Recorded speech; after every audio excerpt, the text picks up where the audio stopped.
Une pauvre petite fille aide un millionnaire à réparer sa Mustang quand il voit la bague à son doigt. Avant de commencer l'histoire, n'oubliez pas de laisser un like et de vous abonner à la chaîne pour voir plus d'histoires comme celle-ci. Le soleil de fin d'après-midi projetait de longues ombres sur la route de campagne alors qu'Emily Collins, 9 ans, rentrait péniblement de l'école. Elle se déplaçait avec l'assurance tranquille de quelqu'un qui avait déjà surmonté plus d'épreuves que la plupart des enfants de son âge. Son sac à dos usé pesait lourdement sur ses petites épaules, rempli de livres, curieusement, d'un petit jeu d'outils enveloppé dans un vieux chiffon, un cadeau de son oncle Matthew. Emily fredonnait doucement, donnant des coups de pied dans les cailloux épars le long du chemin, quand une Mustang GT noire et rutilante attira son attention. Elle n'était pas là ce matin, sa silhouette élancée paraissait maintenant étrangement vulnérable, le capot relevé, et un homme en costume coûteux faisait les 100 pas à côté, le téléphone collé à l'oreille. « Je me fiche de la réunion que je manque », disait l'homme, la voix tranchante de frustration. « Je suis coincé sur la route départementale 16 avec une voiture qui ne démarre pas et, apparemment, aucun mécanicien ne peut venir avant des heures. » Emily ralentit le pas, étudiant la scène avec intérêt. L'homme détonnait dans ce décor rural de l'État de New York. Son costume sur mesure coûtait probablement plus que ce que l'oncle Matthew gagnait en un mois au garage. Ses cheveux sombres étaient impeccablement coiffés, même de loin, Emily pouvait voir le scintillement d'une montre chère à son poignet tandis qu'il gesticulait de frustration. « Très bien, je vais me débrouiller », dit-il avant de raccrocher et de fourrer le téléphone dans sa poche. Il se tourna vers le moteur, le fixant comme si sa seule volonté pouvait réparer ce qui n'allait pas. Quelque chose dans son impuissance éveilla le désir naturel d'Emily d'aider. Oncle Matthew disait toujours que le savoir ne valait pas grand-chose si on ne le partageait pas quand les gens avaient besoin d'aide. « Excusez-moi, monsieur », lança Emily, s'approchant de la voiture d'un pas mesuré. « Vous avez des problèmes de voiture ?» Jack Reynolds se tourna, la surprise évidente sur son visage en enregistrant la petite silhouette qui s'adressait à lui. À 35 ans, il avait bâti un empire sur le marché immobilier impitoyable de New York. Les gens tremblaient devant son sens des affaires, ses concurrents craignaient son nom. Mais le voilà, vaincu par une automobile et abordé par une enfant. « Juste un petit souci », répondit Jack avec un sourire crispé. « Rien d'inquiétant. Tu ne devrais pas rentrer chez toi ?» Emily haussa les épaules, s'approchant pour jeter un œil au moteur. « Je m'y connais un peu en voiture. Mon oncle est mécanicien et il m'apprend des choses. » Jack ne put s'empêcher de rire. « C'est très gentil, mais c'est un véhicule haute performance. Il a besoin d'un professionnel. »« Peut-être », concéda Emily en posant son sac à dos. « Mais les professionnels sont juste des gens qui savent quoi chercher. » Sans attendre la permission, elle se pencha sur le bord de la voiture, faisant attention à ne pas salir ses vêtements d'école propres contre les pièces sales du moteur. Jack observait avec amusement, qui se transforma rapidement en étonnement lorsque les yeux de la petite fille se plissèrent de concentration, scrutant le moteur avec une expertise surprenante. « Quand est-ce que ça a commencé à avoir des problèmes ?» demanda-t-elle, très professionnelle maintenant. « Il y a environ 20 minutes. Le moteur a commencé à surchauffer, puis il s'est juste arrêté. » Emily hocha la tête, pensive. « Avez-vous remarqué une odeur sucrée, comme du sirop ?» Jack cligna des yeux. « Oui, en fait. »« Comment avez-vous » ?« C'est votre système de refroidissement » l'interrompit Emily, désignant une petite flaque sous la voiture que Jack n'avait même pas remarquée. « Voyez cette fuite ? Votre liquide de refroidissement s'écoule. C'est pour ça qu'il a surchauffé. » Jack la dévisagea, puis la flaque, puis de nouveau la fillette. Son assurance était désarmante, ses connaissances inexplicables. « Quel âge as-tu » demanda-t-il. « 9 ans, répondit Emily, cherchant déjà dans son sac à dos. « J'ai peut-être quelque chose qui peut t'aider temporairement. Oncle Matthew me fait transporter une trousse d'urgence. » Pendant qu'elle fouillait dans son sac, Jack prit un moment pour la regarder vraiment. Elle était petite pour son âge, avec des yeux intelligents qui semblaient détenir une sagesse au-delà de ses années. Ses vêtements étaient propres mais usés, suggérant des moyens limités. Ses cheveux blonds miel étaient tirés en arrière en une queue de cheval pratique, et il y avait une tache de saleté sur une joue qu'elle ne savait probablement même pas être là. « Voilà, dit-elle triomphalement, sortant un petit rouleau de ce qui ressemblait à du ruban adhésif spécialisé et un sachet de produits d'étanchéité pour système de refroidissement. Ça peut colmater jusqu'à ce que vous arriviez chez un vrai mécanicien. Ça ne tiendra pas éternellement, mais ça devrait vous permettre d'aller en ville. » Jacques resta bouche bée tandis qu'Émilie localisait la fuite dans la durite du radiateur et appliquait la réparation temporaire avec des mains expertes. Elle travaillait rapidement et méthodiquement, expliquant chaque étape comme si elle était l'adulte et lui l'enfant ayant besoin d'être instruit. « Voilà », dit-elle finalement, s'essuyant les mains sur une petite serviette de sa trousse. « Attendez environ 10 minutes avant de démarrer le moteur. Vous devrez ajouter de l'eau pour remplacer le liquide de refroidissement que vous avez perdu. » Jacques se surprit à suivre ses instructions, remplissant le radiateur avec de l'eau en bouteille de sa voiture pendant qu'Émilie supervisait avec une expression sérieuse qui le fit presque sourire malgré sa frustration face à la situation. « Je m'appelle Jacques, au fait, » dit-il en tendant la main, un peu maladroitement. « Jacques Reynolds. »« Emily Collins, » répondit-elle en lui serrant la main avec une fermeté surprenante. « Enchanté de vous rencontrer, monsieur Reynolds. » Au moment où leurs mains se rencontrèrent, quelque chose attira l'œil de Jacques, un éclat rouge profond au doigt d'Émilie. Une vieille bague avec une pierre de rubis, clairement trop grande pour sa petite main, mais maintenue en place par ce qui ressemblait à du fil enroulé autour de l'anneau pour la maintenir. Un instant, Jacques sentit le monde basculer légèrement. Cette bague. Quelque chose à son sujet semblait étrangement familier, réveillant des souvenirs qu'il ne parvenait pas tout à fait à saisir. « C'est une bague intéressante, » dit-il, la voix soudainement changée. Émilie baissa les yeux, son expression s'adoucissant. « C'était à ma mère, » dit-elle. C'était le symbole d'une promesse importante. Une ombre traversa son visage. « Elle est morte l'année dernière. »« Je suis désolé, » dit Jacques automatiquement, mais son esprit s'emballait. Pourquoi cette bague semblait-elle l'attirer comme un courant sous-jacent? Pourquoi la regarder lui serrait-il la poitrine d'un étrange mélange de perte et de reconnaissance? Le moteur démarra en douceur quand ils essayèrent, brisant l'instant. Émilie rayonnait de satisfaction, tandis que Jacques restait distrait, incapable de se défaire du sentiment que quelque chose d'important venait de se produire, quelque chose qui dépassait une simple rencontre au bord de la route. « Laisse-moi te ramener chez toi, » proposa-t-il, se surprenant lui-même. « C'est la moindre des choses que je puisse faire. » Émilie n'hésita qu'un instant avant d'acquiescer. « Merci, monsieur Reynolds. Ce serait gentil. » Alors qu'ils s'éloignaient de l'accotement, aucun d'eux n'aurait pu imaginer comment cette rencontre fortuite allait révéler des secrets enfouis depuis 15 ans, ébranlant les fondations de leurs deux vies et exposant des vérités que des personnes puissantes s'étaient donné beaucoup de mal à cacher. Pendant que Jacques ramenait Émilie chez elle, il ne pouvait s'empêcher de jeter des coups d'œil à la bague en rubis à son petit doigt. Chaque fois que la lumière du soleil de l'après-midi accrochait ses facettes, des éclats de mémoire effleuraient les confins de son esprit. « Cette bague, » dit finalement Jacques, brisant le silence. « Elle est assez inhabituelle. Où votre mère l'a-t-elle eue exactement ?» Émilie tordit la bague distraitement, une habitude prise au fil des mois à porter cet héritage surdimensionné. « Maman n'a jamais dit exactement. Juste qu'une personne spéciale la lui avait donnée pour qu'elle la garde en sécurité, et qu'un jour, je comprendrai peut-être pourquoi elle était importante. » Jacques serra plus fort le volant, ses jointures blanchissant. « Puis-je la voir de plus près quand nous nous arrêterons ?» Émilie hocha la tête, curieuse de son intérêt mais pas alarmée.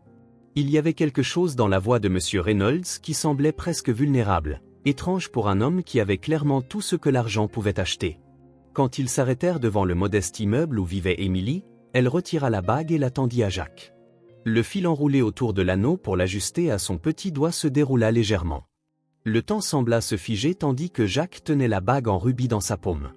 La pierre rouge profond était sertie dans de l'or vieilli, avec un travail de filigrane distinctif le long de l'anneau, de minuscules vignes et feuilles entrelacées qui, il le savait, formeraient les initiales au R si on les examinait de près. « Olivia Reynolds », murmura-t-il, sa voix à peine audible. « Quoi ?» demanda Émilie. Jacques regarda la bague, incrédule. « Il y a 15 ans, j'ai donné cette bague exacte à une petite fille au foyer pour enfants Sunshine. Une fille nommée Lily. » Ses yeux rencontrèrent ceux d'Émilie, interrogateurs. « J'avais promis que je reviendrais pour elle. » Les yeux d'Émilie s'écarquillèrent. « C'est le nom que maman mentionnait parfois dans son sommeil. Elle faisait des cauchemars à ce sujet. » Jacques rendit soigneusement la bague. « Votre mère, Sarah Collins, y travaillait-elle? Peut-être était-elle infirmière? » « Oui, » confirma Émilie. « Avant qu'elle ne m'adopte. Je n'avais que 2 ans, donc je ne me souviens de rien. » L'esprit de Jacques s'emballa avec des connexions impossibles. Le timing, la bague, la coïncidence de leur rencontre, c'était trop. Émilie, je pense. Jacques marqua une pause, ne sachant comment procéder. La vie de cet enfant était déjà assez compliquée sans ces théories folles. Je pense qu'il pourrait y avoir plus dans l'histoire de ta mère que tu ne le sais. Et peut-être dans la mienne aussi. Avant qu'Émilie ne puisse répondre, la porte de l'appartement s'ouvrit brusquement et un homme d'une quarantaine d'années se précipita, le soulagement se lisant sur son visage inquiet. « Émilie, où étais-tu? Tu as 1 heure de retard et j'allais appeler. » Il s'interrompit, les yeux se rétrécissant à la vue de la voiture chère et du costume de Jacques. « Oncle Matthew, voici Monsieur Reynolds, » expliqua rapidement Émilie. Sa voiture est tombée en panne et je l'ai aidé à la réparer. Il m'a ramené à la maison. Matthew Collins toisa Jacques avec l'évaluation prudente de quelqu'un qui avait appris à ses dépens à ne pas se fier aux apparences. « C'était gentil de votre part, » dit-il finalement, le ton réservé. « Émilie a un sacré don pour les moteurs, » acquiesça Jacques en tendant la main. « Elle est remarquable. Elle m'a sauvé aujourd'hui. » En se serrant la main, il ajouta, « J'aimerais en fait vous parler à tous les deux, un de ces jours, au sujet de la mère d'Émilie et de l'endroit où elle travaillait avant. » L'expression de Matthew se durcit légèrement. « Pourquoi cela intéresserait-il quelqu'un comme vous, Monsieur Reynolds ?» Jacques chercha dans sa veste et sortit une carte de visite. « C'est une longue histoire, mais je pense que cela pourrait être important pour nous tous. » Alors qu'Émilie et Matthew regardaient Jacques s'éloigner en voiture, la bague en rubis parut soudain plus lourde aux doigts d'Émilie. Elle ne comprenait pas pourquoi, mais d'une manière ou d'une autre, elle savait que sa vie venait de changer pour toujours.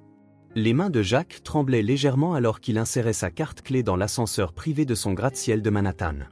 La rencontre avec Émilie avait déterré des souvenirs qu'il avait passé des années à enfouir sous les acquisitions et les marges bénéficiaires. Tandis que l'ascenseur montait vers le 52e étage, Jacques ferma les yeux, laissant le passé l'envahir. Il avait de nouveau 7 ans, debout dans le couloir stérile du manoir Reynolds, entendant son père adoptif, Richard, dire à sa mère, Olivia, « Le garçon a besoin de discipline, pas d'être couvé. Il nous remerciera un jour quand il dirigera l'entreprise. » Les portes de l'ascenseur s'ouvrirent sur son pentouse, tout en lignes épurées et en luxe calculé. Jacques se dirigea vers le bar et se versa un verre, ne remarquant Victoria que lorsqu'elle s'éclaircit la gorge. « Te voilà, » dit sa fiancée, élégante dans sa robe de créateur. Les Anderson ont appelé 2 fois au sujet de la proposition de fusion, et l'organisatrice de mariage a besoin de l'approbation finale pour les arrangements floraux. Jacques l'entendit à peine, son esprit fixé sur la bague en rubis. « Victoria, te souviens-tu que j'ai jamais mentionné le foyer pour enfants Sunshine ?» Son sourcil parfaitement arqué se souleva légèrement. « Cette œuvre de charité à laquelle ta mère était impliquée il y a des années ? Pourquoi diable cela importerait-il maintenant ?»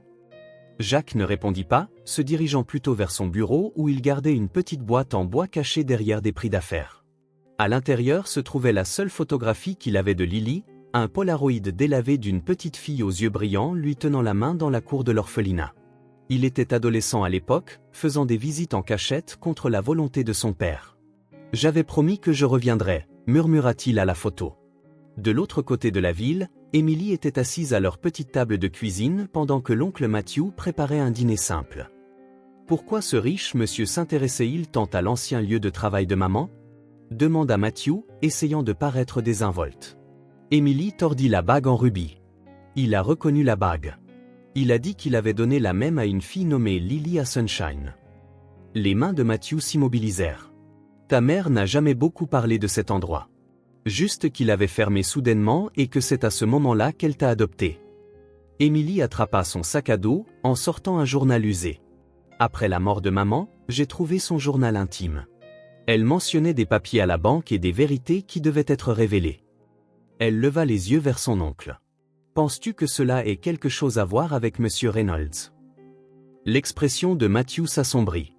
Je ne sais pas, mais les gens riches comme ça ne s'intéressent généralement pas aux gens comme nous sans raison. Il avait l'air triste, dit simplement Émilie. Pendant ce temps, Jacques accédait au serveur du Reynolds Development Group, cherchant toute mention du foyer pour enfants Sunshine.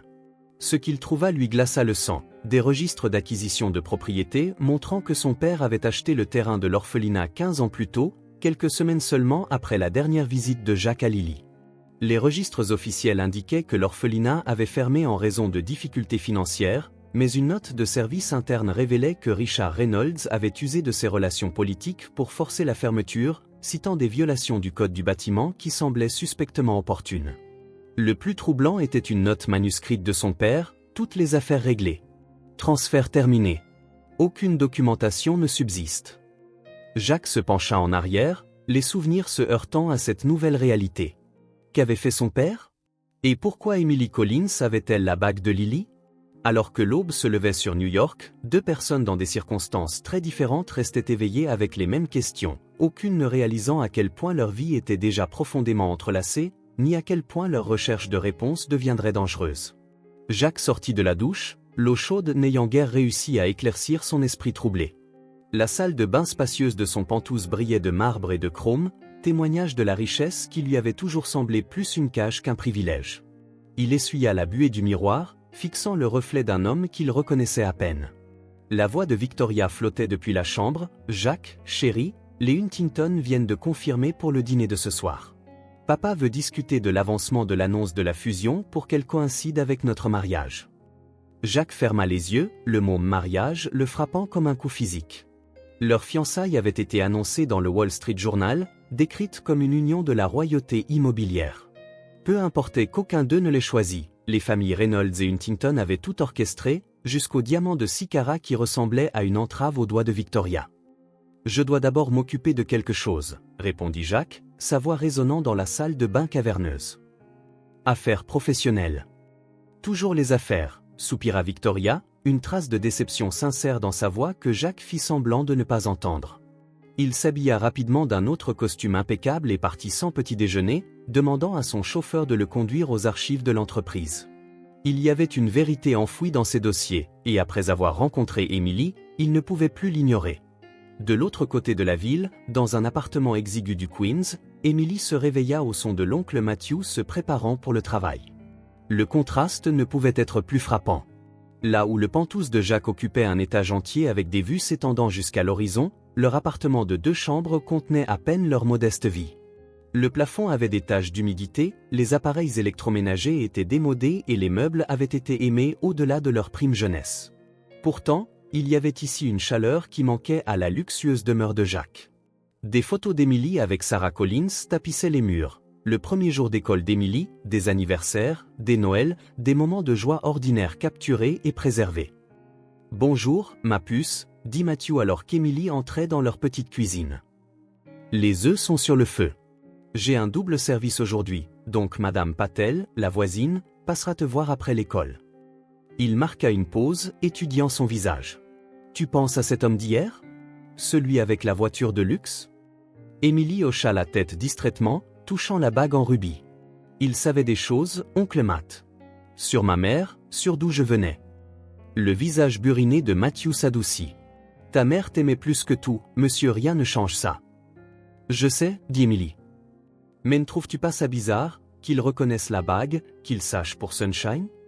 Matthew soupira, vérifiant sa montre. « Écoute, après le travail, nous regarderons ensemble dans les affaires de ta mère. Peut-être y a-t-il quelque chose que nous avons manqué. » Il attrapa sa veste en cuir usé et ses clés de voiture. « Fais juste attention avec les gens comme Reynolds. Les riches vivent dans un monde différent du nôtre. » Après le départ de Matthew, Emily sortit à nouveau le journal de Sarah, relisant des entrées qui lui avaient semblé cryptiques auparavant, mais qui prenaient maintenant une nouvelle signification. « Je ne pouvais pas la laisser là-bas, pas après ce que j'avais entendu. Certaines promesses valent la peine de tout risquer. Les papiers sont en sécurité maintenant. Quand elle sera assez grande pour comprendre, elle en aura besoin pour retrouver son chemin. » Emily se tourna vers la fin du journal, où Sarah avait scotché une petite clé. Elle avait toujours supposé qu'elle était décorative, mais se demandait maintenant si elle pouvait ouvrir plus que des souvenirs. Pendant ce temps, Jacques était assis dans la salle d'archives climatisée du Reynolds Development Group, entouré de boîtes de vieux dossiers. La plupart des cadres auraient délégué cette tâche, mais il ne faisait confiance à personne pour ce qu'il cherchait. Des heures passèrent avant qu'il ne le trouve, un dossier intitulé « Acquisition Sunshine ».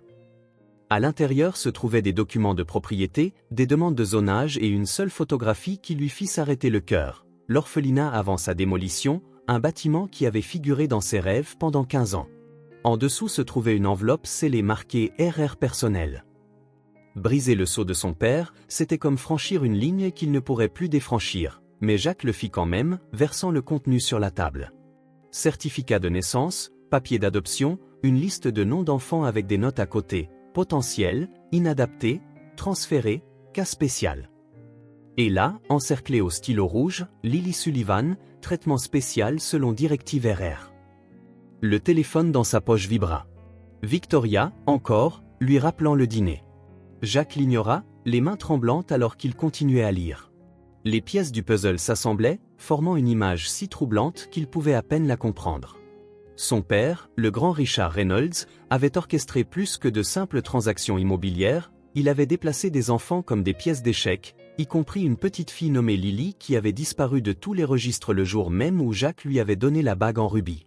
Alors que la prise de conscience se faisait jour, Jacques ressentit quelque chose qu'il n'avait pas éprouvé depuis des années, une rage brute, non filtrée. Quel que soit le jeu auquel son père avait joué, Emily Collins se trouvait d'une manière ou d'une autre prise au milieu, et lui aussi. Dans deux quartiers très différents de la ville, Jacques et Emily prirent simultanément la même décision. Ils avaient besoin de réponses, quel qu'en soit le prix. Les mondes qui les avaient séparés si longtemps étaient sur le point d'entrer en collision. La lourde porte en bois de la First National Bank s'ouvrit alors qu'Emily et Matthew entraient l'après-midi suivant. Matthew avait quitté le travail plus tôt, incapable de se concentrer après leur conversation de ce matin-là. « Tu es sûr que c'est ce que ta mère voulait dire ?» murmura Matthew, jetant un coup d'œil autour du hall au sol de marbre avec un malaise évident. Les banques ne l'avaient jamais bien traité. Emily hocha la tête, serrant le journal de Sarah. L'entrée dit « Vérité enfermée à la First National, et nous avons cette clé. Ce doit être pour un coffre-fort. » Au guichet du service clientèle, un directeur sceptique examina leurs documents, l'acte de décès de Sarah, les papiers de tutelle de Matthew et la clé elle-même. « C'est très irrégulier, » dit la femme, les regardant par-dessus ses lunettes de lecture. Mais les documents semblent en règle. « Suivez-moi, s'il vous plaît. » Ils furent conduits dans une pièce privée avec un mur de boîte métallique.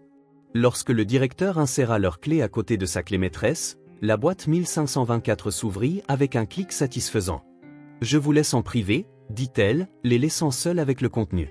Matthew souleva le couvercle pour révéler une enveloppe manille, une petite boîte en bois et une lettre scellée adressée à Emily, de l'écriture de Sarah, à ouvrir quand tu auras retrouvé ton chemin.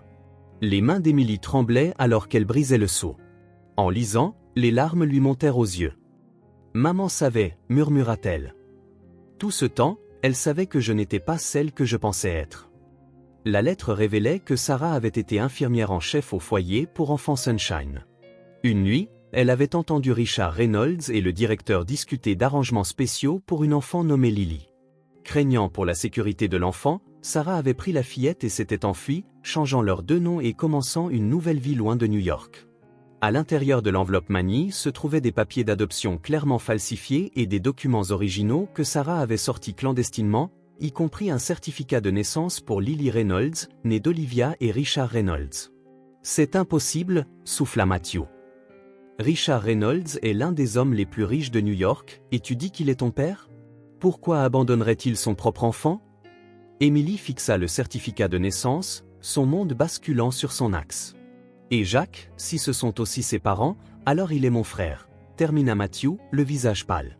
« Ton frère, qui t'a urgentement retrouvé après toutes ces années. » La boîte en bois contenait un dernier élément, une coupure de journal sur le travail caritatif d'Olivia Reynolds auprès des orphelins, avec une note manuscrite en marge, « Elle n'a jamais cessé de te chercher. » Pendant qu'Emily et Matthew faisaient leur découverte, Jacques était assis dans son bureau privé à la Reynolds Tower, regardant l'écran de son ordinateur, incrédule.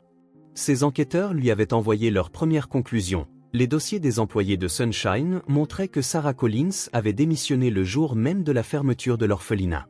Sa lettre de démission citait des préoccupations éthiques, mais une note dans son dossier la qualifiait de non coopérative et de risque potentiel. Plus troublant encore, ce que ces enquêteurs n'avaient pas trouvé, aucune trace de ce qui était arrivé à une enfant nommée Lily après la fermeture de l'orphelinat. C'était comme si elle s'était simplement volatilisée, son existence effacée de tous les systèmes. Jacques ouvrit le tiroir de son bureau et en sortit une petite boîte en bois, presque identique à celle qu'Emily venait de découvrir. À l'intérieur se trouvait une photographie délavée de sa mère, Olivia, tenant un nouveau-né. Il l'avait trouvée cachée dans sa commode des années auparavant, mais n'en avait jamais compris la signification. Au dos, de l'écriture élégante de sa mère, Lily Elizabeth Reynolds, née à 4h17. Mon ange parfait. L'interphone sonna, le surprenant. Monsieur Reynolds, votre père est ici pour vous voir. Jacques remit rapidement la photo dans sa cachette. Faites-le entrer. Richard Reynolds entra dans le bureau avec l'assurance d'un homme qui possédait l'immeuble, ce qui, techniquement, était le cas. À 65 ans, il restait imposant, ses cheveux argentés et son costume sur mesure projetant pouvoir et autorité. Jacques, dit-il en s'installant dans un fauteuil sans attendre d'invitation. Victoria me dit que tu as été distrait. Quelque chose à propos de vieilles acquisitions immobilières. Le pouls de Jacques s'accéléra. Comment Victoria le savait-elle? Il garda son visage soigneusement neutre. Je revois juste notre histoire. Le projet Sunshine Plaza me fait réfléchir à ce qui se trouvait là avant. Les yeux de Richard se rétrécirent légèrement. L'histoire ancienne ne vaut pas ton temps. L'avenir de Reynolds Développement est ce qui compte maintenant. Ton avenir avec Victoria. Assurer notre héritage. Le mot héritage flottait dans l'air entre eux, chargé d'une nouvelle signification pour Jacques. Il pensa à Émilie, ou Lily, et à la bague qui avait survécu à 15 ans de secret. Bien sûr, père, répondit Jacques doucement. Juste quelques détails à régler. Richard se leva, ajustant sa veste. Certaines choses sont mieux laissées enfouies, fiston. Concentre-toi sur ce qui compte. Il se dirigea vers la porte, puis marqua une pause. Oh, et Jacques, reste loin du Queens. Rien de bon n'est jamais venu de cet arrondissement. La porte se referma derrière Richard. Jacques resta assis, figé. Son père savait pour Émilie, pour sa visite, pour tout. Le jeu était plus dangereux qu'il ne l'avait imaginé, et Richard Reynolds avait toujours joué pour gagner. Mais pour la première fois de sa vie, Jacques aussi. Jacques ne rentra pas chez lui cette nuit-là. Au lieu de cela, il se rendit dans un hôtel discret de Midtown, paya une chambre en espèces et passa 3 appels. Un à un détective privé en qui il avait confiance, un à son avocat personnel et un à l'appartement d'Émilie. Quand Matthew répondit, Jacques parla rapidement, « J'ai besoin de vous rencontrer, Émilie et toi. Pas chez vous. Quelque part de public mais privé. C'est à propos de ce que vous avez trouvé aujourd'hui. » « Comment saviez-vous que nous avions trouvé quelque chose ?» demanda Matthew, la suspicion évidente dans sa voix. « Parce que j'ai trouvé quelque chose aussi, » répondit Jacques. « Et je pense que nous sommes tous en danger. » 1 heure plus tard, ils se rencontrèrent dans un dîner tranquille de Brooklyn. Émilie serrait un petit sac à dos contenant les documents de Sarah, les yeux grands ouverts de questions alors que Jacques se glissait dans la banquette en face d'eux.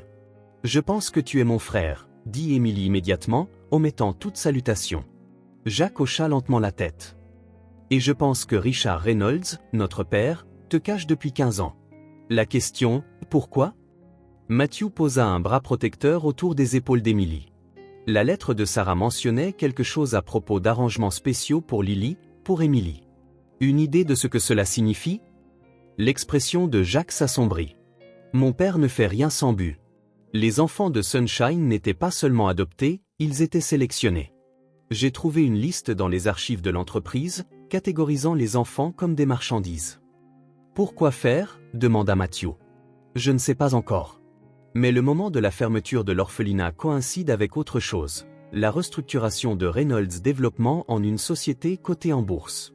Mon père avait besoin d'un capital important pour son expansion. Émilie se pencha en avant. Qu'est-ce que cela a à voir avec moi? Dans le monde à haut risque des affaires et de l'héritage, les lignées comptent, expliqua Jacques. Surtout pour quelqu'un d'aussi obsédé par l'héritage que Richard Reynolds. La compréhension se fit jour sur le visage de Matthew. Une assurance. Il la gardait comme une assurance. Jacques hocha sombrement la tête. Ou un moyen de pression. Oh! Il hésita, l'horreur totale de ses soupçons encore trop terrible pour être exprimée. Émilie sortit la lettre de Sarah. Maman a écrit qu'elle avait entendu Richard dire que je devais être préparé pour mon objectif, que quelque chose était prévu pour mon 18e anniversaire. Jacques vérifia sa montre. C'est dans moins de 9 ans. Nous devons savoir ce qu'il prévoyait. Alors, qu'est-ce qu'on fait? Demanda Matthew. Nous avons besoin de preuves. Des preuves concrètes qui tiendront face à l'armée d'avocats de mon père. Demain, je rencontre ma mère, Olivia. Elle doit savoir quelque chose. Les yeux d'Émilie s'écarquillèrent. Ma mère biologique? Puis-je venir? Jacques secoua la tête. Trop dangereux. Richard l'a fait surveiller constamment. Mais je lui parlerai de toi. Il hésita, puis ajouta doucement, elle n'a jamais cessé de chercher, Émilie. J'ai trouvé toute une boîte de rapports de détective privé dans son placard une fois. Émilie retint ses larmes. Tout ce temps, je pensais. Une serveuse s'approcha, interrompant le moment alors qu'elle s'asseyait. Café pour les adultes et chocolat chaud pour Émilie. Jacques remarqua une berline noire ralentir devant la fenêtre du dîner. Nous devons y aller, dit-il sèchement. Maintenant. Par derrière. Alors qu'il se dépêchait à travers la cuisine et dans la ruelle derrière, Matthew attrapa le bras de Jacques. Reynolds, dans quoi nous as-tu embarqué? Les yeux de Jacques étaient durs alors qu'il regardait Émilie monter dans le vieux camion de Matthew. La vérité. Et mon père fera n'importe quoi pour la garder enfouie. La lumière du matin filtrait à travers les vitraux de la cathédrale Saint-Patrick alors que Jacques attendait dans un coin tranquille, à l'écart des touristes et des fidèles. C'était le seul endroit où sa mère pouvait le rencontrer à l'insu de Richard, sa confession hebdomadaire offrant la couverture parfaite. Olivia Reynolds entra, portant de grandes lunettes de soleil et un chapeau modeste, ne ressemblant en rien à la mondaine dont la photo ornait les galas de charité.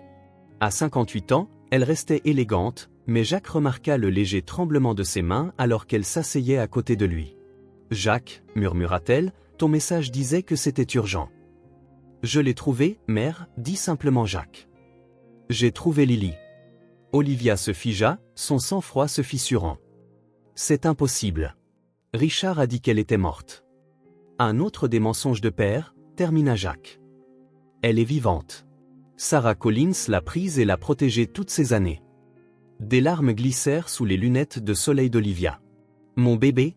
Où est-elle? Est-elle en sécurité? » Elle se fait appeler Émilie maintenant. Elle a 9 ans, elle est brillante, et elle a tes yeux, dit Jacques doucement.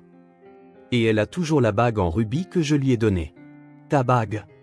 Olivia retira ses gants, révélant une bague en rubis identique. Les bagues de ma grand-mère. Une pour chaque jumelle. Jumelle? Le monde de Jacques bascula à nouveau. Lily était une jumelle. Olivia hocha lentement la tête. Tu ne l'as jamais su. Richard s'en est assuré. Des filles identiques, nées à 7 minutes d'intervalle. Il m'a dit que le deuxième bébé était mort pendant l'accouchement. J'étais lourdement médicamenté. Le temps que je sois assez lucide pour poser des questions, il y avait des certificats de décès, de petites funérailles privées. Pourquoi séparerait-il des jumelles? Pourquoi t'enlever Lily, mais la garder cachée à Sunshine? La voix d'Olivia baissa encore plus. Assurance. Contrôle. Le grand-père de Richard avait une obsession bizarre pour les jumeaux, croyait qu'ils partageaient une connexion spéciale. Quand Richard a découvert que je portais des filles identiques, il a commencé à prendre des dispositions. Quel genre d'arrangement? Pressa Jacques. Un plan de secours. Richard a bâti l'entreprise en utilisant des méthodes qui pourraient un jour être remises en question. Il avait besoin d'un moyen de protéger son héritage si jamais tu devenais problématique. Elle serra la main de Jacques. Lily était sa solution de rechange. Une correspondance génétique avec toi, élevée séparément mais sous son contrôle, prête à te remplacer si nécessaire. Jacques se sentit physiquement malade. Et l'autre jumelle? Elisabeth? Je ne sais pas ce qui lui est arrivé. Richard a dit qu'elle était morte, mais après ce que tu m'as dit sur Lily, un bedeau de l'église passa, rendant Olivia tendue. Je ne peux pas rester plus longtemps. Richard surveille mes mouvements. Mais Jacques? Sa prise se resserra. Sois prudent. Il y a plus à cette histoire que même moi je ne le sais. Richard garde un coffre-fort privé dans son bureau. Quoi que tu cherches, c'est là. Alors qu'elle se levait pour partir, Jacques demanda, la rencontreras-tu? Émilie? Le sang-froid d'Olivia céda finalement, un sanglot lui échappant. Plus que tout. Mais pas avant qu'elle ne soit en sécurité. Pas avant que nous soyons tous en sécurité face à Richard. Plus tard cet après-midi-là, Richard Reynolds convoqua son fils à l'étage exécutif de la Reynolds Tower. Lorsque Jacques entra dans le bureau opulent, Richard regardait une vidéo de surveillance sur son ordinateur. Choix intéressant de lieu de rencontre ce matin, dit Richard en tournant l'écran pour montrer Jacques et Olivia à la cathédrale. Veux-tu expliquer pourquoi tu déranges ta mère avec des contes de fées sur des enfants morts?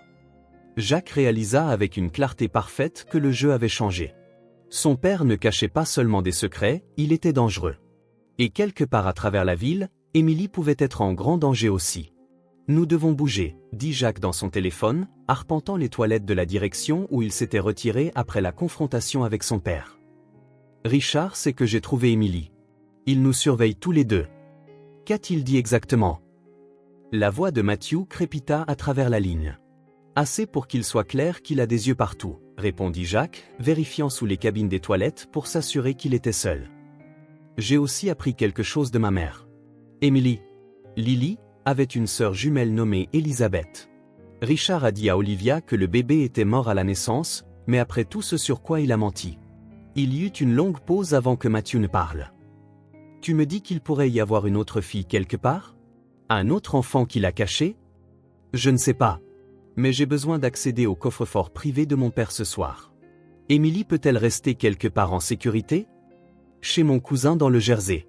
Je l'Y emmène maintenant. Matthew hésita. Reynolds, mon copain de régiment, Daniel, le frère de Sarah, est mort en enquêtant sur Sunshine il y a 10 ans. Accident de voiture, ils ont dit. J'ai toujours trouvé ça louche, mais Sarah m'a supplié de laisser tomber, pour le bien d'Emily. Le sang de Jacques se glaça. Daniel Collins? J'ai vu son nom dans un rapport de sécurité que mon père conserve sur ses ennemis. Richard suit votre famille depuis des années. C'est plus gros que juste Emily, n'est-ce pas? Demanda Matthew, la voix sombre. Je pense que mon père manipule des vies depuis des décennies, confirma Jacques. Et je pense qu'Emily n'est que la pointe de l'iceberg. Ce soir-là, Richard Reynolds assista à un gala de charité, donnant à Jacques son opportunité. Utilisant sa carte d'accès exécutive, il entra dans la suite de bureaux privés de son père après les heures de fermeture.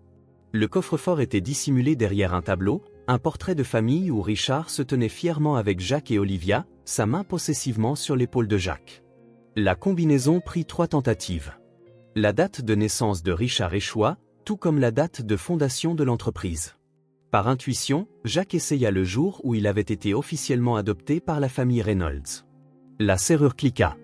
À l'intérieur se trouvaient des piles de documents organisés dans des dossiers méticuleux. Jacques photographia tout avec son téléphone, travaillant rapidement à travers les dossiers intitulés « Adoption spéciale »,« Recherche génétique » et « Actifs de contingence ». Ce qu'il trouva lui retourna l'estomac. Richard avait orchestré des dizaines d'adoptions depuis divers orphelinats, sélectionnant des enfants avec des traits et un potentiel spécifique. Le plus troublant était un dossier intitulé « Études sur les jumeaux », contenant des recherches sur des jumeaux identiques élevés séparément, testant les limites de l'influence génétique par rapport à l'environnement. Un dossier marqué « Succession Reynolds » contenait les preuves les plus accablantes, des plans détaillés pour l'avenir d'Emily, y compris des préparatifs pour l'insérer dans l'entreprise si Jacques devenait un jour un handicap. Il y avait des emplois du temps pour son éducation, son conditionnement psychologique, même des procédures médicales prévues pour son adolescence. Et sous tout cela, un dernier dossier intitulé « Elizabeth », ne contenant qu'un certificat de décès et une seule photographie d'un nourrisson. Au dos, écrit de la calligraphie précise de Richard, échantillon de tissu cryoconservé stocké à Reynolds Medical Research. Code d'accès 7729R. Le téléphone de Jacques vibra avec un SMS de Matthew, homme en berline noire surveillant l'appartement. Nous sommes partis par derrière. En sécurité maintenant. Où es-tu? Alors que Jacques commençait à répondre, la lumière du bureau s'alluma soudainement. Il leva les yeux pour trouver Victoria debout dans l'embrasure de la porte, sa robe de soirée suggérant qu'elle venait directement du gala. « Je savais que tu cachais quelque chose », dit-elle froidement.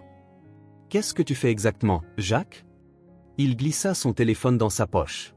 « Tu ne comprendrais pas. » Elle s'approcha lentement, observant le coffre-fort ouvert et les dossiers éparpillés. « Et c'est moi. Parce qu'en ce moment, je suis ta seule option. Ton père a envoyé son équipe de sécurité te trouver il y a 10 minutes. » Jacques étudia son visage, cherchant la tromperie. Victoria faisait partie de sa vie depuis des années, leur fiançailles un arrangement commercial qu'aucun d'eux n'avait choisi, mais il n'avait jamais vraiment su où se situaient ses loyautés. « Pourquoi m'aiderais-tu » demanda-t-il. Le sang-froid parfait de Victoria se fissura légèrement. Parce que j'ai vu ce que Richard fait aux gens qui se mettent en travers de son chemin. Et parce que j'en ai marre d'être un autre actif dans le portefeuille Reynolds. Elle jeta un coup d'œil à sa bague de fiançailles en diamant. Nous avons tous les deux été des pions, Jacques. J'ai juste compris plus tôt. Du couloir provenaient des bruits de voix et de pas. Jacques avait quelques secondes pour décider. Mon père manipule la vie d'enfants, y compris celle de mes sœurs. Sœurs? En fait, des jumelles.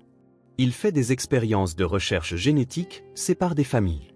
Ça dépasse tout ce que tu peux imaginer. Victoria hocha la tête une fois, décidée. Prends l'ascenseur de service jusqu'au sous-sol. Je leur dirai que je t'ai vu te diriger vers le toit. Elle retira ses talons. Vas-y maintenant. Alors que Jacques courait dans le couloir de service, les dossiers sous le bras et le téléphone serré dans sa main, il réalisa que les lignes de bataille étaient en train d'être tracées. Richard Reynolds avait passé des décennies à bâtir son empire sur les secrets et la manipulation, mais maintenant une alliance improbable se formait pour faire tomber cet empire. Un mécanicien sans abri, une enfant orpheline, une mondaine réticente et le fils qui avait finalement découvert la vérité. La question était de savoir s'il pourrait survivre assez longtemps pour l'exposer. Jacques retrouva Matthew et Emily dans un dîner ouvert toute la nuit dans le New Jersey, le visage hâve après son évasion de justesse. La banquette en vinyle grinça alors qu'il se glissait dedans, plaçant une clé USB sur la table. « Tout ce que j'ai trouvé dans le coffre-fort de mon père », expliqua-t-il à voix basse. Y compris ça. Il fit glisser une photographie sur la table, la photo du bébé Elisabeth. Emily la fixa, ses petits doigts traçant le visage du nourrisson. « Ma jumelle », murmura-t-elle. « Maman ne me l'a jamais dit. » Elle ne le savait peut-être pas, dit doucement Matthew. Sarah t'a prise et s'est enfuie. Elle n'aurait pas eu le temps de tout enquêter. Jacques hocha la tête. D'après ce que j'ai trouvé, Richard vous a séparés immédiatement après la naissance, disant à Olivia qu'Elisabeth était morte, tout en te plaçant secrètement, Lily, à Sunshine, où il pouvait surveiller ton développement. Mais pourquoi? Demanda Emily. La question qui les avait tous hantés. Jacques hésita, jetant un coup d'œil à Matthew. Combien une enfant de 9 ans devait-elle savoir sur les ténèbres qui avaient façonné sa vie? Matthew comprit le regard. Pourquoi n'irais-tu pas choisir une chanson au jukebox? Une fois Emily hors de portée de voix, Jacques parla rapidement. Richard mène une sorte d'expérience tordue. Les dossiers mentionnent du matériel génétique identique élevé dans des environnements contrôlés par rapport à des environnements variables. Il y a des évaluations psychologiques, des tests d'intelligence, même des procédures médicales prévues pour son adolescence. Quel genre de malade? Matthew s'interrompit. Et Elisabeth? L'autre jumelle? La voix de Jacques baissa encore plus. Le certificat de décès semble légitime, mais il y a une référence à des échantillons de tissus conservés. Je pense que Richard a peut-être prélevé du matériel génétique sur la jumelle décédée pour une sorte de recherche. Il y a des liens avec un établissement médical appartenant à des filiales de Reynolds. Nous devons aller à la police, insista Matthew. Avec quoi? Des documents que j'ai volés? Contre l'un des hommes les plus puissants de New York? Jacques secoua la tête. Nous avons besoin de preuves irréfutables et de témoins prêts à témoigner. L'ancienne directrice du foyer pour enfants Sunshine pourrait savoir quelque chose, Dr Margaret Winters. Matthew hocha la tête. Sarah l'a mentionné. Aux dernières nouvelles, elle avait déménagé à Boston après la fermeture de l'orphelinat. Emily revint, se glissant de nouveau dans la banquette. « Saviez-vous que la bague en rubis a un secret ?» demanda-t-elle, tordant l'anneau jusqu'à ce qu'il clique, révélant un minuscule compartiment dans la monture. À l'intérieur se trouvait un microfilm pas plus grand qu'un ongle. Les deux hommes regardèrent, stupéfaits. Alors que Jacques l'extrayait soigneusement, il dit « J'ai besoin de trouver un moyen de lire ça. Ça pourrait être la clé de tout. » Des heures plus tard, dans un magasin de photocopie ouvert 24h24, ils se penchèrent autour d'un lecteur de microfiches tandis que le minuscule film révélait ses secrets. Un registre de paiement, de dates et de noms de code, tous liés à quelque chose appelé Projet Gemini. Le plus choquant était la signature au bas de chaque autorisation, Richard Reynolds. C'est un registre de pots de vin, réalisa Jacques. Des paiements à des fonctionnaires qui ont fermé les yeux quand Richard a acquis des terrains en fermant des orphelinats.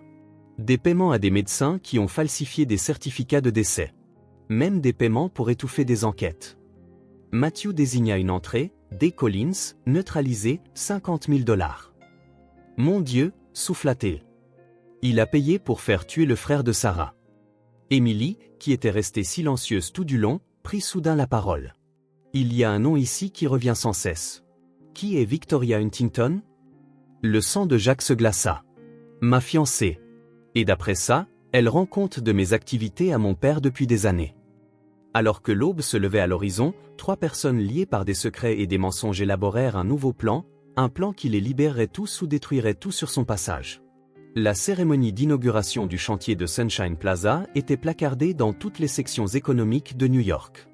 Des publicités pleines pages proclamaient « Reynolds Development Group revitalise une propriété historique ».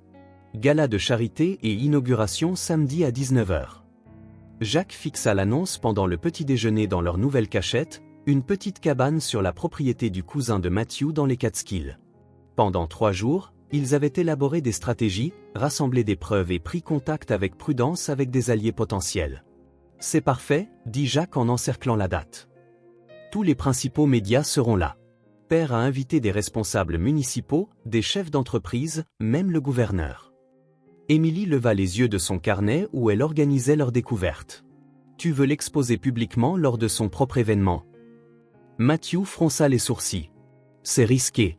La sécurité sera renforcée. » « C'est pourquoi nous avons besoin d'aide, » répondit Jacques en étalant un plan dessiné à la main du lieu. « J'ai contacté le Dr Winters. Elle est prête à témoigner sur ce qui s'est passé à Sunshine, les enfants sélectionnés pour un placement spécial, les dossiers qui ont disparu. »« Pouvons-nous lui faire confiance ?» demanda Matthew. Elle dirigeait cet endroit. Elle était un autre pion, dit Jacques. Richard a menacé sa licence médicale si elle ne coopérait pas. Elle vit avec cette culpabilité depuis 15 ans. Émilie désigna les preuves du microfilm. Et Victoria ? Elle t'espionne depuis tout ce temps. L'expression de Jacques se crispa. En fait, je n'en suis plus si sûr. Il sortit son téléphone, leur montrant un SMS. J'ai trouvé quelque chose dans l'email privé de Richard. Te rencontrer n'était pas un accident. Il a organisé la panne de ta voiture près du trajet scolaire d'Émilie. Il la surveille depuis des années. Sois prudent. Tu penses qu'elle change de camp ? Demanda Matthew, sceptique. Je pense qu'elle est autant victime de la manipulation de mon père que n'importe qui d'autre, répondit Jacques. Et elle a accès. Nous en avons besoin. Le plan qu'ils formulèrent était audacieux. Victoria s'assurait que Jacques soit ajouté à la liste des orateurs de la cérémonie, une annonce surprise de ses fiançailles et de son futur rôle de PDG. Matthew, se faisant passer pour du personnel de l'événement, sécuriserait leurs besoins techniques. Le docteur Winters arriverait avec la documentation des manigances de Richard concernant l'orphelinat. Et Émilie, leur arme secrète, resterait cachée jusqu'au moment parfait. « Et mon autre sœur ?» demanda doucement Émilie. « Elisabeth. » Jacques hésita. « J'ai localisé l'établissement où les échantillons génétiques sont stockés. Après la cérémonie, une fois Richard exposé, nous aurons l'autorité légale pour enquêter pleinement. » Alors que le crépuscule approchait la veille de la cérémonie, ils firent leurs derniers préparatifs. Des téléphones prépayés furent distribués, des plans de secours établis, des preuves sécurisées à plusieurs endroits. « S'il m'arrive quelque chose, » dit Jacques à Matthew, « assure-toi qu'Émilie rejoigne Olivia. Elle séjourne à l'hôtel Plaza sous son nom de jeune fille, Wilson. » Matthew hocha la tête sombrement. « Et s'il arrive quelque chose à Émilie ou à moi, tu réduis en cendres tout l'empire Reynolds. » Émilie, qui avait été inhabituellement silencieuse, prit soudain la parole. « Quoi qu'il arrive demain, nous serons ensemble, n'est-ce pas? Après que tout sera fini. » Les 2 hommes échangèrent un regard, le poids de ce qu'ils tentaient de faire pesant lourdement entre eux. Ils étaient sur le point de défier l'un des hommes les plus puissants de New York, un homme qui avait orchestré des meurtres, manipulé des vies et enterré des secrets pendant des décennies. « Oui », promit Jacques en s'agenouillant pour la regarder dans les yeux. « Quand ce sera fini, plus de secrets, plus de cachettes.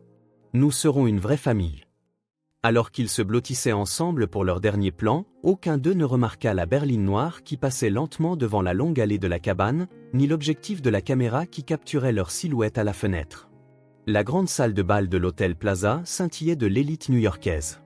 Des lustres en cristal projetaient une lueur dorée sur des tables ornées de centres de table de roses blanches et d'accents dorés. Une immense bannière s'étendait sur la scène, Sunshine Plaza, illuminait l'avenir de New York. Jacques ajusta son nœud papillon dans le miroir des toilettes, Victoria à côté de lui, retouchant son maquillage. « La sécurité contrôle tout le monde à la porte », murmura-t-elle. « Richard a ajouté des gardes supplémentaires après ce SMS que je t'ai envoyé. »« Matthew est-il en position ?» demanda Jacques.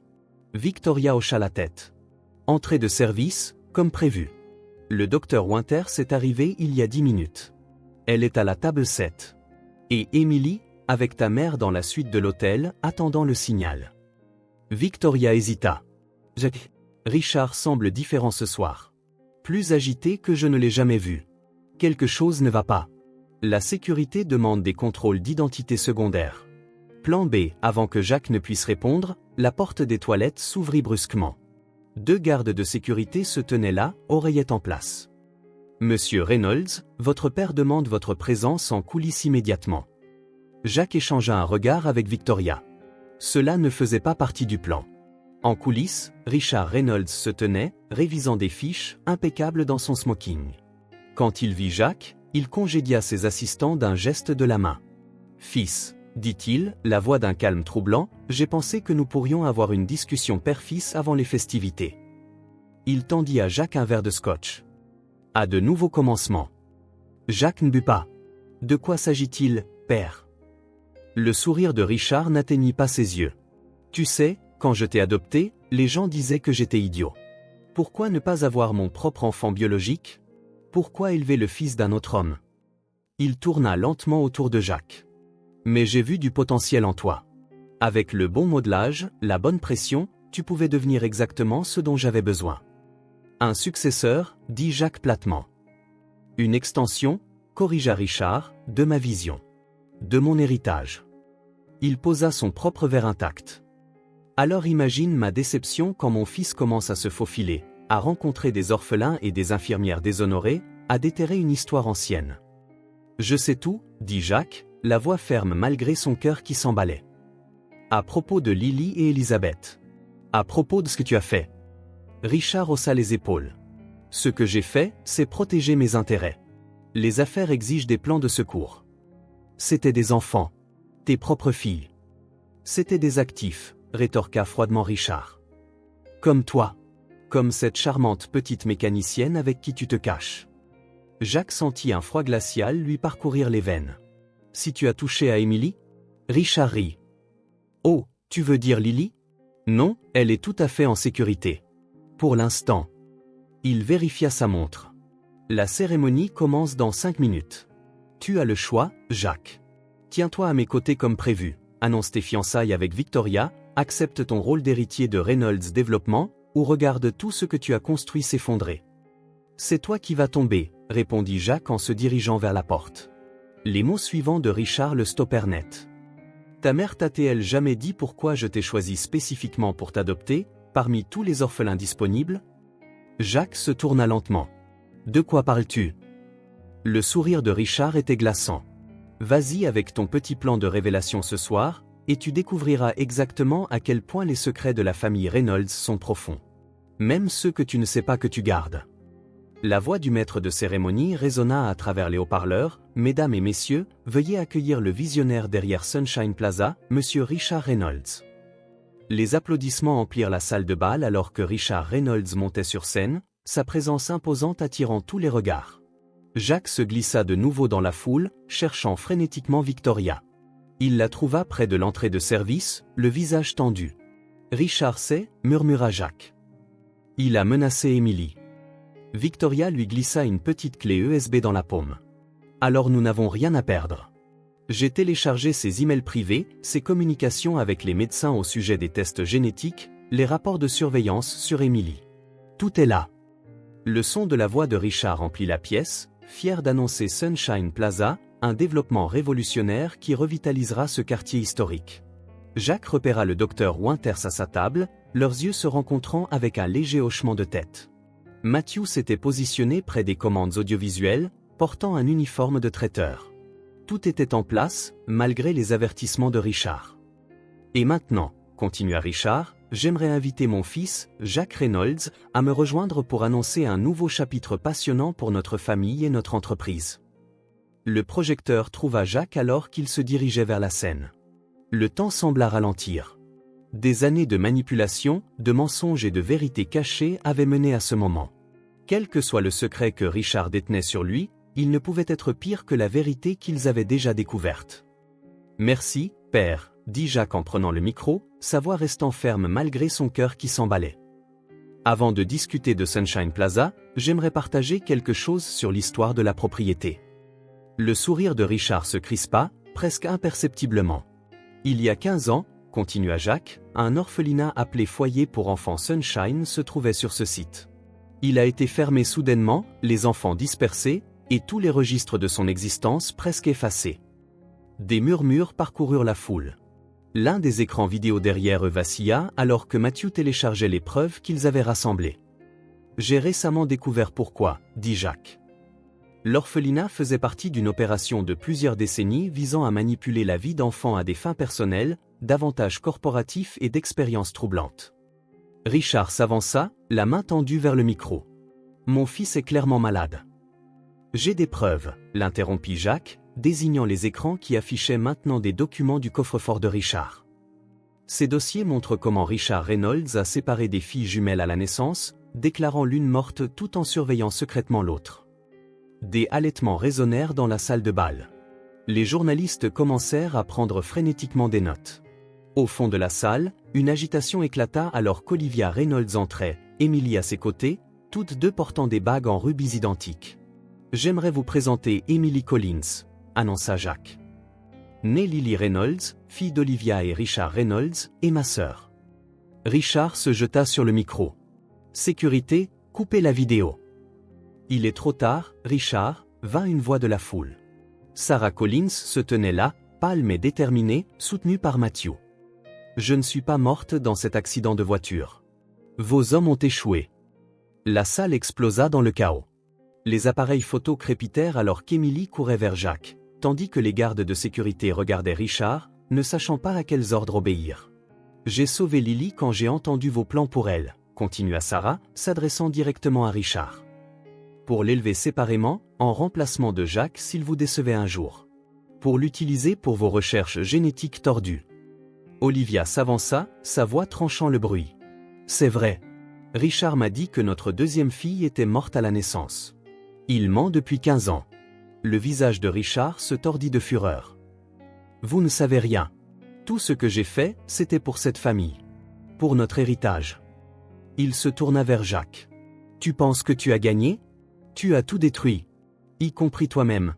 T'es-tu déjà demandé pourquoi je t'ai choisi, toi, pour t'adopter ?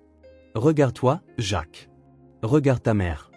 La ressemblance n'est pas une coïncidence. » Alors que la vérité se dessinait sur le visage de Jacques, le rire de Richard fut creux. « C'est ça. Olivia n'était pas seulement ma femme.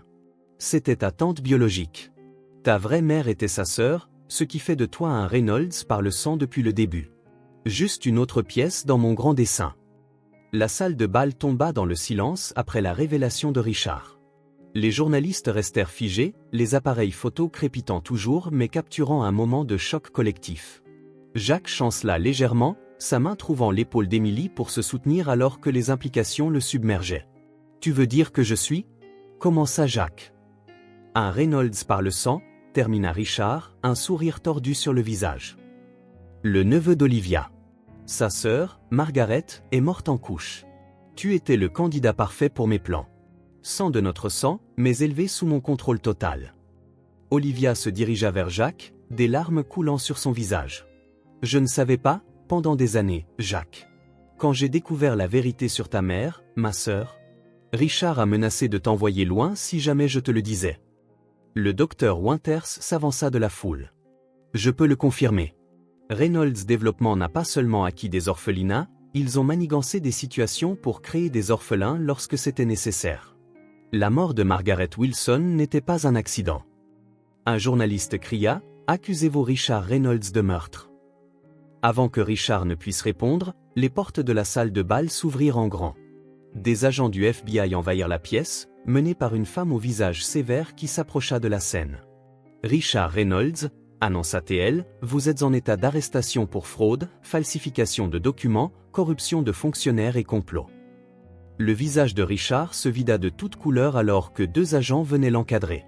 « Vous n'avez rien » balbutia-t-il. « Aucune preuve qui tiendra devant un tribunal. » Victoria s'avança, sa robe de créateur en décalage avec son expression résolue. « Ils ont tout, Richard. Pendant que tu te concentrais sur Jacques, je coopère avec le FBI depuis des mois. Les comptes offshore de Reynolds Développement, les pots de vin aux responsables municipaux, les certificats de décès falsifiés, y compris celui d'Elizabeth Reynolds. Emily Alta. Ma sœur jumelle? L'expression de Victoria s'adoucit en regardant l'enfant. Elizabeth n'est pas morte à la naissance. Elle a été adoptée par la famille Huntington. Ma famille. Je ne l'ai su que l'année dernière, quand mon père a révélé la vérité sur son lit de mort. La révélation se propagea à travers la foule stupéfaite. Les photographes capturèrent le visage de Richard alors que la prise de conscience se faisait jour. Ah, commença-t-il? Elizabeth Reynolds, confirma Victoria. Ta fille. Celle que tu pensais pouvoir contrôler grâce à mes fiançailles avec Jacques. Un autre pion dans ton jeu tordu. Alors que les agents emmenaient Richard, les journalistes se précipitèrent en avant, criant des questions. La salle de bal sombra dans le chaos, les équipes de tournage se bousculant pour capturer chaque instant de l'effondrement spectaculaire de l'Empire Reynolds. Dehors, des camionnettes de presse bordaient la rue. Le lendemain matin, les gros titres feraient la une à travers le pays, l'empire immobilier Reynolds bâti sur la fraude et les secrets de famille. Les marchés ouvriraient sur une action de Reynolds Development Group en chute libre. Les partenaires prendraient leur distance, les contrats seraient annulés, et des décennies de relations commerciales se dissoudraient du jour au lendemain. Les jours passèrent dans un flou d'interrogatoires de police, de dépositions légales et de frénésie médiatique. Jacques, Olivia, Emily et Victoria se retirèrent dans une propriété isolée dans le nord de l'État, protégée de la presse par des gardes de sécurité que Matthew avait personnellement approuvés. Une semaine après le gala, ils se réunirent dans le salon alors que la nouvelle d'enquête supplémentaire éclatait. Le conseil d'administration de Reynolds Développement avait voté à l'unanimité pour retirer le nom de Richard de l'entreprise. Les projets étaient interrompus, y compris Sunshine Plaza. Le FBI avait étendu son enquête pour inclure Reynolds Medical Research, où des preuves troublantes d'expérimentation génétique avaient été découvertes. Que se passe-t-il maintenant? Demanda Emily, blottie à côté d'Olivia sur le canapé. La semaine passée avait tissé des liens hésitants entre mère et fille, renforcés par un traumatisme et une guérison partagée. Jacques regarda par la fenêtre le paysage paisible, si différent de la ligne d'horizon de Manhattan qui avait défini sa vie. L'entreprise sera restructurée sous supervision judiciaire. La plupart des actifs seront probablement liquidés pour payer les réparations. Et Richard? Demanda Matthew depuis sa position près de la porte, les gardant toujours instinctivement. Caution refusée, répondit Jacques. Trop de personnes influentes prennent leur distance, offrant des preuves en échange de l'immunité. Ses propres membres du conseil témoignent contre lui. Sarah, qui avait observé tranquillement depuis un fauteuil, prit la parole. Et toi, Jacques? Que vas-tu faire maintenant que tout le monde connaît la vérité sur ta naissance? C'était la question que Jacques se posait depuis cette nuit-là. Son identité, son passé, son avenir, tout avait été construit sur les mensonges de Richard. Je ne sais pas encore, Harry. Mais pour la première fois de ma vie, c'est moi qui décide. Nous tous. Alors que le soir tombait, la famille improbable était assise ensemble, liée non pas par les manipulations de Richard, mais par leur détermination commune à reprendre leur vie de son ombre. L'empire qu'il avait bâti au fil de décennies de contrôle et de tromperie s'était effondré en une seule nuit. Mais de ces ruines, quelque chose de plus précieux commençait à émerger, la vérité, la liberté et la chance d'une connexion authentique. Les bagues en rubis qu'Emily et Victoria portaient toutes les deux, autrefois symbole des plans tordus de Richard, représentaient maintenant quelque chose de différent, une famille retrouvant son chemin l'une vers l'autre contre toute attente. 6 mois passèrent comme le changement des saisons, progressif mais transformateur. Le scandale Reynolds avait disparu des premières pages des journaux mais continuait d'avoir des répercussions dans les milieux d'affaires et juridiques. Richard restait en détention en attendant son procès, son empire démantelé pièce par pièce sous supervision judiciaire. Par un matin d'automne vivifiant, Jacques se tenait devant la propriété clôturée où se trouvait autrefois le foyer pour enfants Sunshine. Le matériel de construction était à l'arrêt, le projet Sunshine Plaza définitivement interrompu. Un panneau à vendre se balançait doucement dans la brise, le logo de Reynolds Développement remarquablement absent. « À quoi tu penses ?» demanda Matthew, le rejoignant à la clôture. Jacques sourit. « Je pensais à l'objectif. Comment tout ici a été construit sur le contrôle et la manipulation. Je veux créer quelque chose de différent. »« Tu en as la chance maintenant, répondit Matthew. Le règlement t'a donné des ressources, même après les paiements de dédommagement. Les suites judiciaires avaient été complexes. Bien que Jacques ne portât aucune responsabilité pour les crimes de Richard, il avait volontairement renoncé à la majeure partie de son héritage Reynolds pour créer un fonds d'indemnisation des victimes. Le tribunal lui avait cependant attribué le contrôle de plusieurs actifs non entachés, assez pour recommencer sans l'ombre de la fortune de son père. « J'ai parlé au conseil municipal », dit Jacques. Ils sont ouverts à un reclassement de cette propriété pour un usage communautaire au lieu de commerce de luxe. Avec la bonne proposition, Matthew hocha la tête, la compréhension se lisant sur son visage. Un centre communautaire, peut-être? Avec un programme de formation pour les jeunes sortants de familles d'accueil? Exactement. Compétences techniques, mentorat, services de soutien. Jacques se tourna vers son ami. J'aurais besoin de quelqu'un qui s'y connaît en moteur pour diriger le programme automobile. Matthew rit. Tu m'offres un travail, Reynolds? Collins, corrigea Jacques. J'ai légalement changé de nom la semaine dernière. Sarah m'a donné un foyer quand elle n'y était pas obligée. Ça semblait juste de lui rendre hommage. Ils retournèrent à la voiture de Jacques, non plus une berline de luxe mais un véhicule familial pratique. Le trajet jusqu'à leur nouvelle maison les emmena hors de la ville, vers une modeste ferme sur 3 acres de terrain, assez grande pour leur famille non conventionnelle mais à des lieux de l'opulence de l'ancien Penthouse de Jacques. À l'intérieur, Émilie, répondant désormais confortablement à Émilie et Lily selon qui s'adressait à elle, était assise à la table de la cuisine avec Olivia et Sarah, travaillant sur un projet scientifique. Les deux mères avaient noué un lien inattendu, leur amour commun pour Émilie comblant les différences de milieu et d'expérience. Victoria arriva plus tard pour le dîner, sa transformation aussi spectaculaire que celle de Jacques. Fini les vêtements de créateur et le maquillage parfait, remplacé par un confort décontracté et des sourires sincères. Elle avait dissous l'entreprise hôtelière de sa famille, utilisant son héritage pour créer une fondation soutenant les familles séparées par la fraude à l'adoption. « J'ai des nouvelles », annonça Victoria pendant le dessert. La fondation Memorial Sunshine a été approuvée comme organisation à but non lucratif aujourd'hui. Nous pouvons commencer à accepter des dons pour le projet de centre communautaire. Des acclamations éclatèrent autour de la table. La fondation, dirigée conjointement par Jacques, Victoria, Sarah et Matthew, était devenue leur mission commune, un moyen de transformer la douleur du passé en quelque chose de curatif. Et, continua Victoria en jetant un coup d'œil à Emily, le programme de bourse d'études pour les enfants orphelins sera lancé le mois prochain. Nous l'appelons les boursiers Collins Reynolds. Emily rayonnait de fierté. À 10 ans, elle avait insisté pour participer à la planification de la fondation, en particulier au programme pour enfants. Sa perspective unique s'était avérée inestimable. Plus tard dans la soirée, Jacques trouva Emily assise sur la balançoire du porche, regardant les étoiles. « Grand jour demain », dit-il en la rejoignant. « Premier jour dans ta nouvelle école. » Emily hocha la tête. « Penses-tu que les enfants poseront des questions sur tout, sur le fait d'être passé aux infos et que Richard soit mon père ?» Jacques réfléchit. « Certains pourraient. Mais tu n'as pas à répondre à quoi que ce soit que tu ne veuilles pas. Et souviens-toi, la famille, ce n'est pas seulement une question de sang. C'est une question de qui t'aime et de qui tu choisis d'aimer en retour. Comme nous, dit simplement Émilie. Nous nous sommes choisis. » Jacques sourit, le cœur plein. 6 mois plus tôt, il avait été piégé dans une vie bâtie sur des mensonges, fiancé à une femme qu'il n'aimait pas, travaillant pour une entreprise fondée sur la corruption.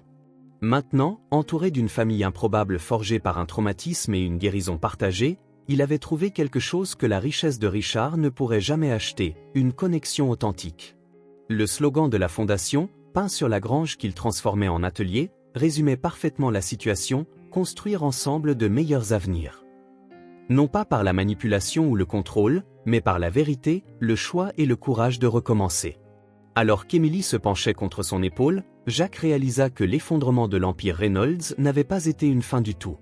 C'était le début de quelque chose de bien plus précieux que tous les bâtiments que Richard avait jamais construits. 1 an s'était écoulé depuis la nuit qui avait tout changé. Le vaste terrain de ce qui devait autrefois être Sunshine Plaza grouillait maintenant d'activité, mais pas du genre que Richard Reynolds avait imaginé. Là où des condominiums de luxe et des espaces commerciaux haut de gamme auraient dû se dresser, un centre communautaire dynamique prospérait. Aujourd'hui marquait l'ouverture officielle du centre Memorial Sunshine, et une foule modeste s'était rassemblée pour la cérémonie d'inauguration. Pas de célébrités ni de politiciens cette fois-ci, juste des membres de la communauté, d'anciens résidents de l'orphelinat et la famille non conventionnelle qui avaient rendu tout cela possible. Jack Collins, anciennement Reynolds, se tenait au podium, vêtu simplement d'un pantalon kaki et d'une chemise boutonnée. L'année écoulée l'avait adouci, effaçant les angles vifs du dirigeant d'entreprise qu'il avait été. Il y a 1 an, commença-t-il, sa voix portant à travers la foule attentive. Beaucoup d'entre nous étaient des étrangers, connectés uniquement par des secrets et la douleur, orchestrés par l'obsession d'un seul homme pour le contrôle. Aujourd'hui, nous nous réunissons non pas pour nous attarder sur ce passé, mais pour célébrer ce que nous avons construit à partir de ces cendres. Il désigna les bâtiments derrière lui, un centre éducatif moderne, des ateliers de formation technique, des bureaux de conseil et des services de soutien familial. Au centre du campus se trouvait un petit jardin commémoratif dédié à ceux dont la vie avait été perturbée par l'Empire Reynolds. Le centre mémorial Sunshine représente un nouveau type d'héritage, continua Jack. Non pas un héritage bâti sur la manipulation et la tromperie, mais sur la transparence, la guérison et une connexion authentique. Chaque personne qui franchira ces portes trouvera un soutien sans condition, des opportunités sans exploitation. Emily, maintenant âgée de 11 ans et répondant confortablement à Emily et Lily, était assise au premier rang entre Olivia et Sarah, rayonnante de fierté. À côté d'elle se trouvait Victoria, non plus la mondaine sophistiquée mais une défenseure déterminée dont le témoignage avait été crucial dans les affaires en cours contre Richard Reynolds et ses associés. Matthew se tenait à l'écart, les bras croisés, veillant sur eux tous avec l'instinct protecteur qui était devenu sa nature. En tant que directeur du programme de formation technique, il avait déjà commencé à travailler avec un groupe d'adolescents sortant de familles d'accueil, leur enseignant des compétences automobiles et bien plus encore, la dignité, l'autonomie et la confiance. Je tiens à remercier ceux qui ont rendu cette journée possible, dit Jack, ses yeux passant d'un visage à l'autre. Matthew Collins, dont le courage et la loyauté n'ont jamais faibli. Sarah Collins, qui a tout risqué pour protéger un enfant qui n'était pas le sien par le sang mais qu'il est devenu par amour. Olivia, qui a enduré des décennies de silence mais a trouvé sa voix quand cela importait le plus. Victoria, qui a choisi la vérité plutôt que le privilège. Sa voix s'adoucit alors qu'il regardait Emily. Et surtout cette jeune femme, qui nous a tous rappelé ce qui compte quand le monde semblait sens dessus-dessous. Emily se leva et rejoignit Jack au podium, sa confiance remarquable pour une si jeune personne. Ensemble, ils coupèrent le ruban, ouvrant officiellement le centre, tandis que les applaudissements parcouraient la foule. La célébration se poursuivit tout l'après-midi. Les membres de la communauté visitèrent les installations, les enfants jouèrent dans le jardin et des bénévoles servirent un déjeuner simple. Il n'y avait pas de lustre en cristal ni de flûte de champagne, juste des gens se réunissant avec une joie authentique. Alors que la journée tirait à sa fin, Jack trouva Emily assise sur un banc dans le jardin commémoratif, tournant pensivement sa bague en rubis. « À quoi penses-tu » demanda-t-il en la rejoignant. Emily leva les yeux. « Je pensais à cette bague. C'est elle qui a tout commencé, quand tu l'as reconnue ce jour-là sur la route. Mais elle représente aussi toutes les mauvaises choses que Richard a faites. » Jack hocha la tête, comprenant ses sentiments contradictoires. Les objets portent la signification que nous leur donnons. Cette bague nous a connectés quand Richard essayait de nous séparer. C'est quelque chose de bien qui est sorti de quelque chose de mauvais. Emily réfléchit à cela, puis retira lentement la bague. Je pense qu'elle a sa place ici, tu ne crois pas? Dans le mémorial, pour que les gens se souviennent de l'histoire. Jack ressentit une vague de fierté devant sa sagesse. Je pense que c'est parfait. Ensemble, ils se dirigèrent vers la petite vitrine au centre du jardin, où des photos et des souvenirs racontaient l'histoire du foyer pour enfants Sunshine et des vies qu'il avait touchées. Emily y plaça la bague en rubis, son rouge profond captant la lumière de fin d'après-midi. Il ne s'agit pas seulement de se souvenir des mauvaises choses, expliqua Emily. Il s'agit de se souvenir que de bonnes choses peuvent arriver après. Comme nous qui nous sommes retrouvés. Plus tard dans la soirée, leur famille élargie se réunit pour dîner à la ferme qui était devenue leur foyer. La conversation coulait facilement, ponctuée de rires qui auraient semblé impossibles 1 an auparavant. Ils n'étaient plus liés par la manipulation de Richard, mais par le choix et l'amour. Après le dîner, Jack offrit à Emily une petite boîte. À l'intérieur se trouvait un simple anneau d'argent, rien d'extravagant ou de précieux comme la bague en rubis, mais significatif dans sa simplicité. Il ne s'agit pas de possession ou de contrôle, expliqua Jack. C'est un nouveau genre de promesse. que la famille est quelque chose que nous construisons ensemble, pas quelque chose qui nous est imposé.